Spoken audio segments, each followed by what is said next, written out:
So after knowing about it for 7 years, Starfield is finally available to play. It's a sprawling open world, open cosmos even, with a huge variety of things to discover, stories to learn, and quest lines to utterly lose yourself in. So for this video, we're going to be going over all the game's major factions in and around the settled systems, exploring the lore and backstories behind each of the groups you can join. Thank you to Bethesda for sponsoring this video, who basically just asked me to make whatever content I wanted. I still have full creative control here. Starfield is now available on both Xbox Game Pass and PC, so check out the link in the description below to find out more. And now, without further ado, power up that grav drive with helium-3 and get ready to explore the factions and some of the secrets of the settled systems.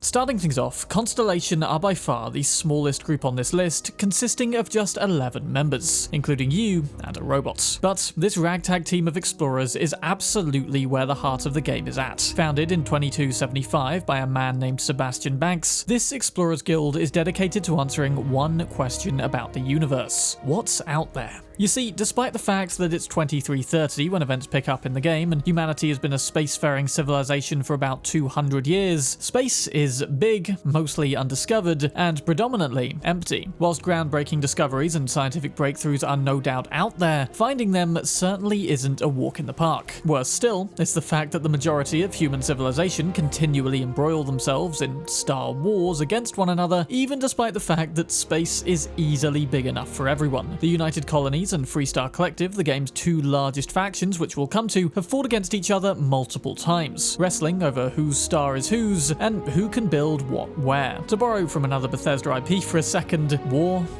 never changes. And so, with the focus of humanity becoming continually introspective on their own problems of not getting along, Sebastian besieged the United Colonies, attempting to divert their attentions away from another war and more into the continued exploration of wider space. After all, the galaxy, for its size, may as well be limitless, and with the power of the grav drive, no star, within 30 light years of another star, is out of reach. In fact, this speech can be found on a slate at the lodge in Walter Stroud's room. Walter seemed particularly fond of Banks, and if asked, will even recite the final speech Sebastian Banks gave before disappearing from Constellation in 2283, 8 years after establishing the group. At this point, Constellation was almost disbanded, but as we can read from another slate in Walter's room, was saved at the 11th hour after Chloe Bao, another Constellation member, changed her vote to keep the group going under and was also appointed as the chair. We can learn more about her in the room just next to Walter's, with a report on the desk recounting Chloe's discovery of a dead, derelict ship, lost adrift in space, with many of the survivors apparently going deranged to the point of murdering and possibly cannibalizing one another. Interestingly, we can learn at the end that this report was swept under the rug by Sebastian Banks, in an attempt not to deter people from the already declining profession of space exploration. Just goes to show, being an explorer isn't all starshine and rainbows. It's rather a jungle out there, littered with tough moral choices and discoveries which can, on occasion, shed a light on the worst of humanity. Now, you may be wondering why the decor of the lodge is so very different from anything else we see in the game. Constellation feels like one of the most down-to-earth locations we can visit, which is ironic considering it's located in an entirely different solar system. But these fancy wooden floors and Terran memorabilia are all thanks to another Constellation former member. Sir Malcolm Livingston, much like Walter in fact, was a wealthy businessman who, when reaching his later years, allegedly bought his way in as head of Constellation, using his wealth to further advance the spacefaring group.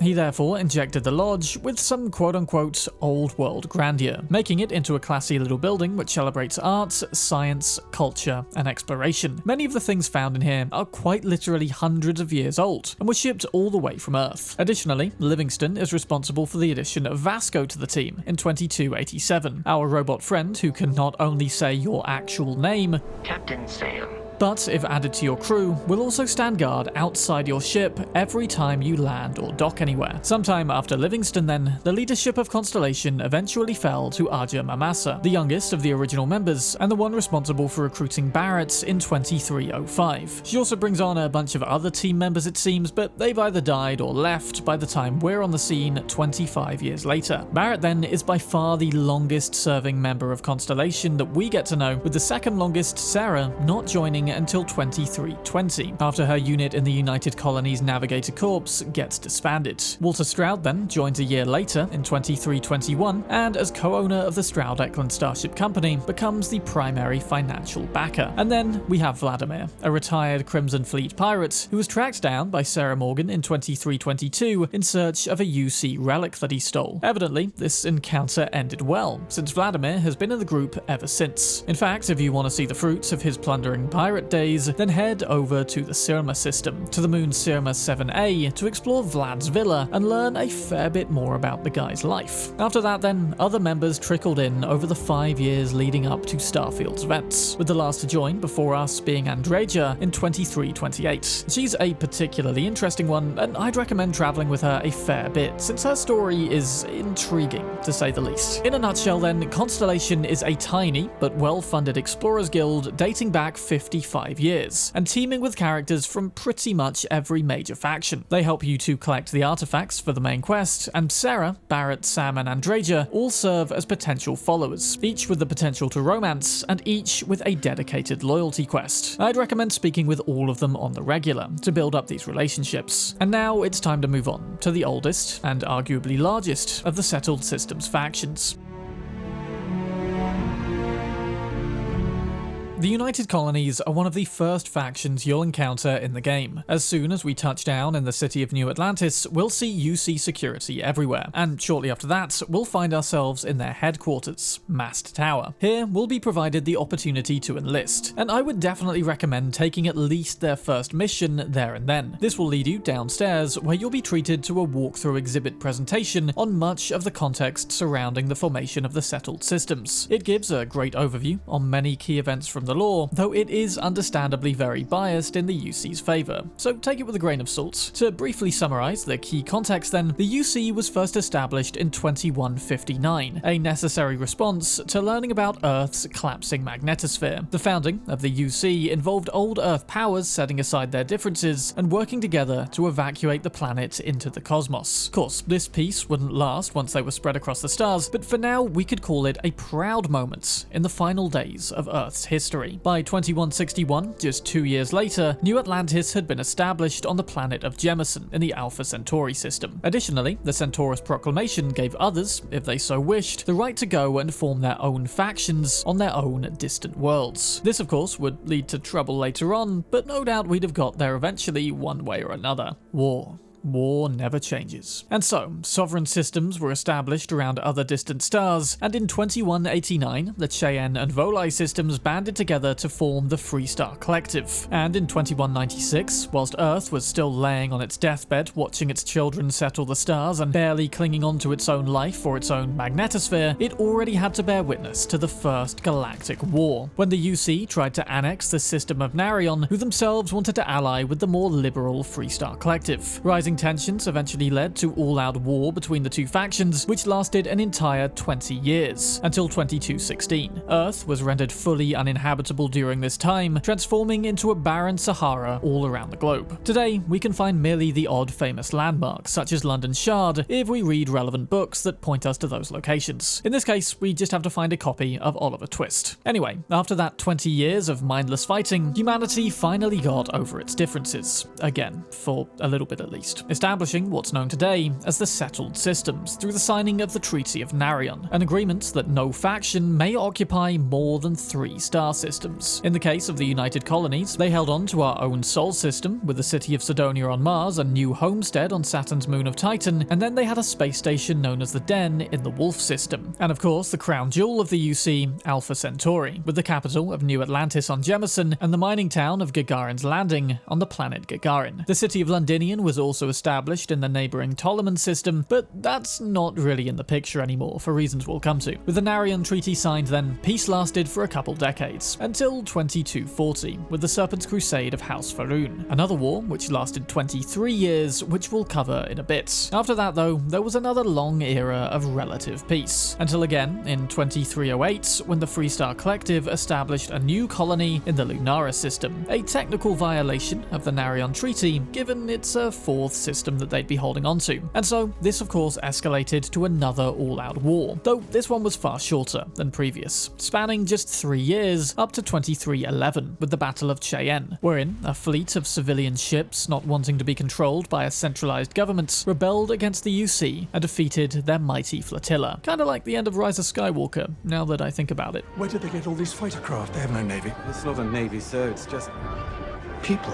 Though according to the UC presentation, they surrendered in the name of not wanting to harm civilian ships, sure. This then resulted in the signing of an armistice between the UC, Freestar Collective, and interestingly, House Faroon, who'd remained somewhat kind of peaceful in the years following the Serpent's Crusade. The armistice was formed because during the course of the war, both sides had heavily utilized mechs, and the UC had also decided to engineer certain alien species into the ultimate killing machines, known as xenoweapons. As awesome as those battles would have been to behold then, both parties agreed to lock away such deadly and now forbidden knowledge, sealing it inside the archives of New Atlantis behind a triple-locked door, only ever to be accessed with the consent of all 3 parties at once. During the war though, the major city of Londinium, as I mentioned, was also lost, after being hit by a sudden plague of terramorph attacks, arguably the galaxy's most deadly species of alien, with the terrifying ability to enthrall other people and creatures in its vicinity. Not only that, but the terramorphs have a tendency to continually crop up on every world settled by humans, with nobody having any idea how they seem to be following us around the galaxy. I'll explore them in more detail some other time, but a lot more can be learned about them in the game itself by playing through the UC Vanguard questline. For now though, just know they're a plague on humanity, and arguably cost the United Colonies more, a whole planet more, than any war ever did. So that's the background of the United Colonies. Now let's explore what they're actually about. Essentially, a pretty authoritarian regime which can offer a high quality of life with lots of security and many amenities, but at a high cost. As they say themselves, nobody is born a UC citizen. To become one, you must first perform them a service, normally by signing up for their Vanguard, which is exactly what we can do by joining and starting their questline, in return for some cost of living payments and the eventual right to purchase property in New Atlantis. It does seem a relatively fair system from the outside. You help the UC, and the UC helps you, but they are far from perfect. And the city of New Atlantis is a great example of this. From the outside, it appears flashy and rich, with the mast building towering into the sky as a boast of their seemingly incontestable might. The strongest faction, without a doubt, and a testament to what humanity could produce in its final days as an earthbound race. Strict, authoritarian, yes, but arguably the best group to be a part of if you don't mind following their rules. Less freedom than the Freestar Collective say, but in exchange for definitely greater security. However, beneath their bright lure of power and control, we can continually see examples of them just sweeping their dirt under the rug. Literally, check out the Well District beneath New Atlantis, rife with shady dealings, killings which go uninvestigated, and generally a far greater sense of lawlessness for the poor below than the haven afforded by the wealthy of above, which in itself certainly isn't a bad place to live, it's just hella expensive. In fact, if we pick the trait kid stuff at the start of the game to get parents, then we have to continually foot some of the bill for their New Atlantis apartments. Clearly a lifetime of hard work, or 2 I suppose since there's both of them, isn't enough to afford you some basic happy living in this place. As for the UC's other settlements like the mining town of Sidonia on Mars or Gagarin's Landing, well, neither of those could possibly hold a candle to the living conditions of the capital. Overall then, the United Colonies has been an integral part of human civilization ever since our departure from Earth. The most organized faction in the galaxy, operating under strict governmental law. They even call themselves the good guys, and whilst to the average citizen that may as well be true, they're certainly far from a utopian civilization as they make out to be. Now, you might think the more libertarian approach of the Freestar Collective has got to be the way to go when it comes to the colonization of multiple star systems, independent entities operating more in partnership than in unison. But with the increased freedom that offers for individuals to take the law into their own hands, it certainly means less security across the board. And it also means the living experience varies a whole lot more from system to system. The space western town of Aquila is worlds apart, both literally and figuratively, from the cyberpunk Coruscant-esque city of Neon. It's all too easy to forget that they're part of the same group. So let's backtrack. As I said before, the Freestar Collective was established in 2189, after Solomon Coe, founder of Aquila City, established a partnership with Neon in the Volii system. The Narion system also joined up after the Narion War, and today is home to Hope Town, a huge starship construction settlement headed up by businessman Ron Hope, who serves on the Council of Governors. See, rather than a regimented unified body like the United Colonies, the Freestar Collective decided that an intersolar civilization should be more about multiple sovereign entities working together in tandem than a singular, slow-moving, centralized bureaucracy. Not a bad approach. It allows each leader to fully focus on their planet whilst also relying on the rest of the collective if necessary. The problem arises with just who these leaders on the Council of Governors are. So let's look at some examples. Elias Cartwright, mayor of Aquila City, seems like a decent guy, with his people's interests at heart. Marshall Blake, leader of the Freestar Rangers, whom we'll join for this questline, ditto cares about protecting the people above all else. But then we have Benjamin Bayou, the administrator for Neon. Benjamin is a ruthless businessman slash crime boss who runs his city with an iron fist, and is more than happy to use every dirty trick in the book to further suit his own ends, secretly maintaining a monopoly on things he shouldn't, like the city power supply, to triple his profits. Bayou is essentially the Don Falcone of Neon, and his level of power within the Freestar Collective highlights its biggest flaw. Yes, these systems will allow for greater power to the individual, but where a tyrant like Bayou would be suffocated by bureaucratic law in the United Colonies, he's free to exercise as much corruption as he pleases in his corrupt city of Neon within the Freestar Collective. However, this sense of somewhat lawless freedom does allow Starfield to fulfill the dream of a space western setting, with Aquila City especially no doubt being designed to resemble some old-time yet sci-fi'd up western town, something which the soundtrack of this place absolutely backs up too. Neon though, now that's a different vibe entirely, and we'll circle back to explore that more later when we look at Ryujin Industries. For now though, let's learn a little more about the third faction to sign the Settled Systems Armistice. Out of all the groups on this list, House Faroon is the only one without its own faction questline. That said, you can technically play a member of their ranks by selecting the Serpent's Embrace trait at the start of the game, something I possibly should have chosen over the adoring fan. Oh, you must have me confused with someone who isn't your #1 fan.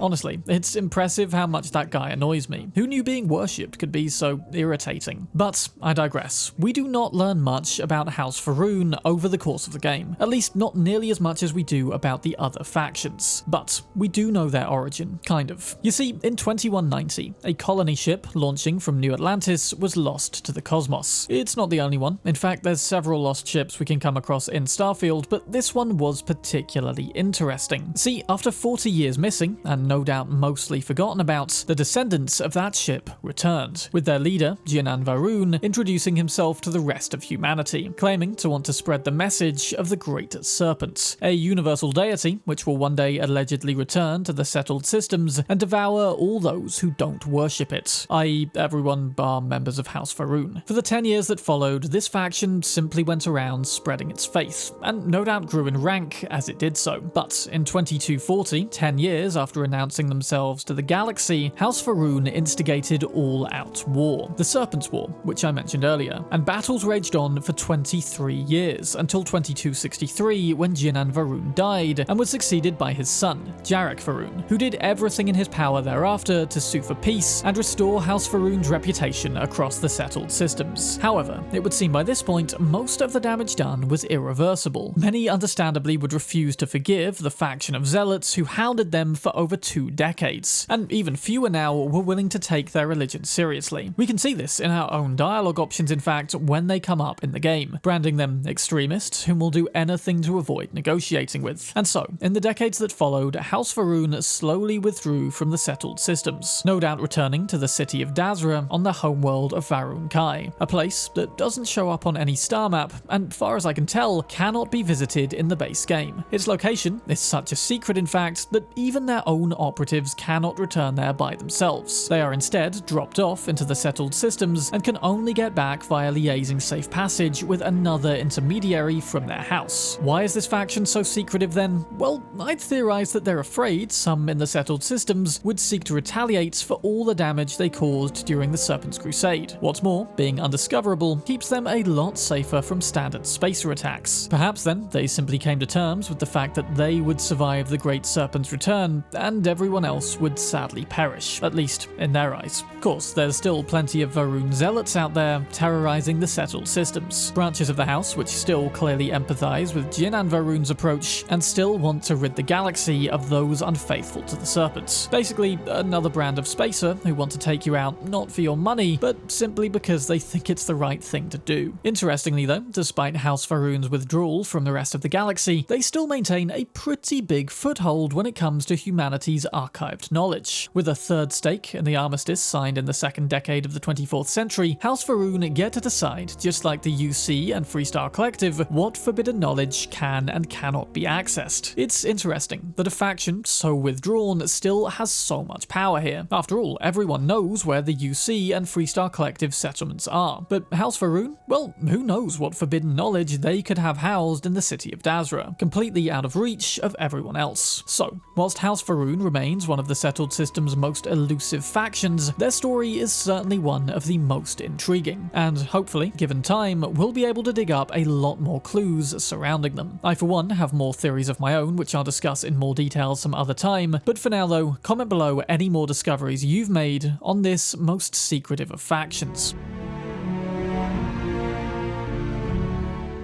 Probably my favourite faction questline of the game, the Crimson Fleet was established in 2241 by Jasper Crix, a pirate so legendary that the system housing the Key, their space station base of operations, was since named after him. The fleet then is a confederation of space captains, loosely held in line as a group, on the basic premise of being stronger together, plus the legend and hope of finding a lost ship containing untold wealth. Classic. Do not be fooled by the charm though. This entire faction is a brigand group of liars, murderers, and backstabbers who raid, pillage, and plunder their way across the settled systems. You will never find a more wretched hive of scum and villainy. But whilst the Crimson Fleet have predominantly been a pain in the backside of the Freestar Collective since their inception, recent actions around the time of the game have led to something of an expansion for the fleet into UC territory, finally putting them on the radar of the United Colonies and warranting some intervention from them, which is exactly what brings us into the group, being tasked with infiltrating the fleet as a covert operative on behalf of the UC SysDev, though that doesn't necessarily mean you can't switch sides further down the line. After all, sometimes being evil is just more fun. And yes, don't be mistaken, the Crimson Fleet is evil, and a grave threat to innocent travelers throughout the settled systems, though in a charming Pirates of the Caribbean kind of way,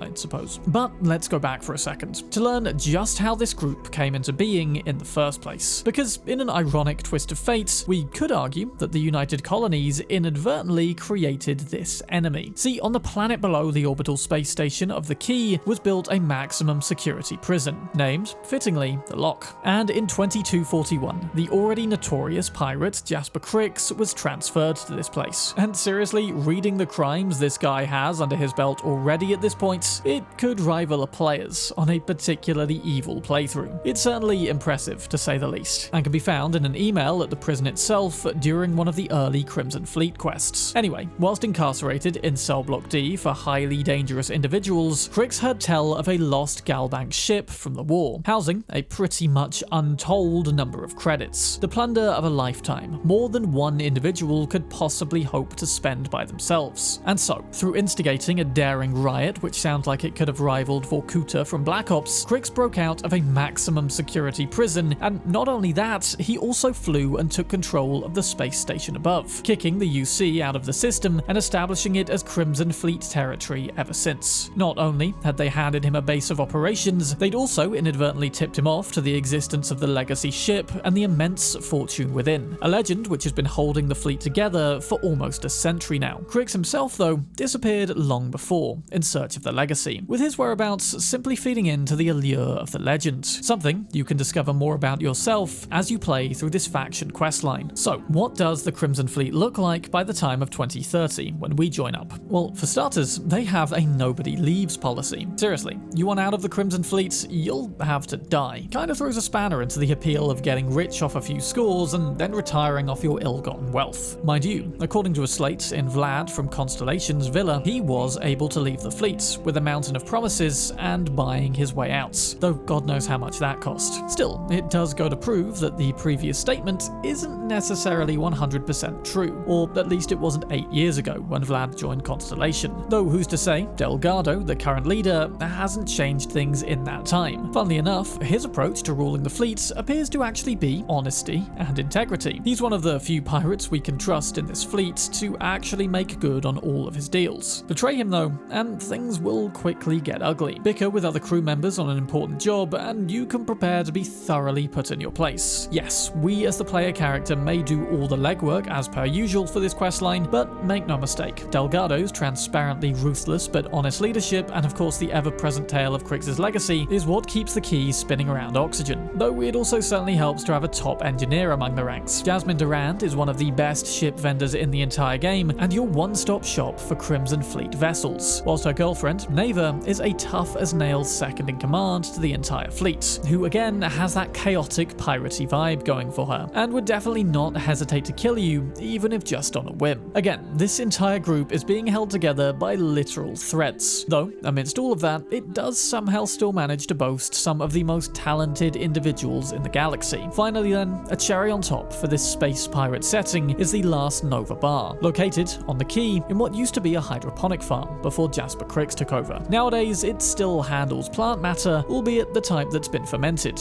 into beverages such as Bog's Grog. Seriously, these guys just love to lean into every single pirate trope known to man, and that's probably why they're mine and your favorite faction. For our final entry, Ryujin Industries is more of a megacorp than an actual faction like the others. But since they're joinable and have a full questline just like any faction would, they absolutely deserve a full look here. And it also lets us explore the city of Neon a bit more, which as a predominantly cyberpunk YouTuber, I think I sort of have to say is my favorite city. And to be fair, it has plenty of reasons to be, though not all of them are just colorful and glowing. Now, signing up for Ryujin can be done very easily. Simply find one of their application boards and answer the interview questions. I absolutely bigged myself up to be way more qualified than I actually am, and I'm pretty sure they totally bought it. Still, I suppose being a player character does kind of give you access to unlimited power to pretty much accomplish anything, and Ryujin are no doubt very lucky to have us. Now, as far as megacorps go, Ryujin is definitely one of the most democratic ones I've encountered in games, with an actual governing board, all of whom have voting power equal to the CEO. Nothing major can actually be approved in the company without the majority vote of those at the top. It's kind of a mini version of how the Freestar Collective itself functions. As for the services they provide to the settled systems, well, Ryujin, like many megacorps, have a hand in a lot of major industrial sectors, including the manufacture of drones, weapons, and starships. Though, as you'll learn going through the story, Ryujin also likes to dabble in some more nefarious cutting-edge tech, which I won't be discussing today. Now, this megacorp are certainly not the only one to operate in this galaxy, and believe it or not, a Starfield of near limitless mining potential and technological breakthroughs has provided the means for a great many strong-minded businessmen and women to rise to prominence. We need look no further than our very own Walter Stroud of Stroud Eklund for one such example, or perhaps Ron Hope, who literally employs an entire Hope town to build his starships. But in such a competitive market, make no mistake, Ryujin are prepared to play dirty in order to stay on top, with an entire floor dedicated to operatives who infiltrate, sabotage, and steal from their rival companies. If you're wanting to play a morally infallible character for some reason, then this certainly isn't the job for you, with the role putting you somewhere between a Thieves Guild member and an IMF operative. Don't forget, if you get caught, Ryujin will deny all knowledge. You know, if that message had been relayed on a slate, I bet it would have self-destructed 5 seconds later. Now, remember how I said that Benjamin Bayou pretty much owns the entirety of Neon? Well, you may find that even he is forced to bend somewhat to the wishes of Ryujin, making them arguably one of the most underrated hidden superpowers in the Freestar Collective, and proving that no matter what universe you're in, Starfield, Cyberpunk, or real life, that the entire show that is society is secretly being fully run by about 3 big companies, give or take. Anyway, I hope this video helped you out in learning more about every major faction in Starfield, as well as just how they fit into the overall lore. I, for one, was definitely overwhelmed with the sheer amount of info that gets thrown at us in this game, and it definitely took me a fair while before I pieced together just how all of this stuff is connected. So let me know down below just which of these factions is your favorite, which intrigues you the most, and then maybe explain exactly just why it's the Crimson Fleet. I've had a ton of fun absolutely rinsing Starfield over the past 2 weeks, which again is now available on Xbox Game Pass and PC. To get it yourself, if you haven't already, check out my link in the description below. And as always, a massive thanks to my patrons for giving me the freedom to be completely selective with sponsorships, and only promote products which I genuinely really like and genuinely use myself. So, massive thanks again to Bethesda for sponsoring this video, and thank you for watching. I'm Sam Bram, and I'll see you soon in another video.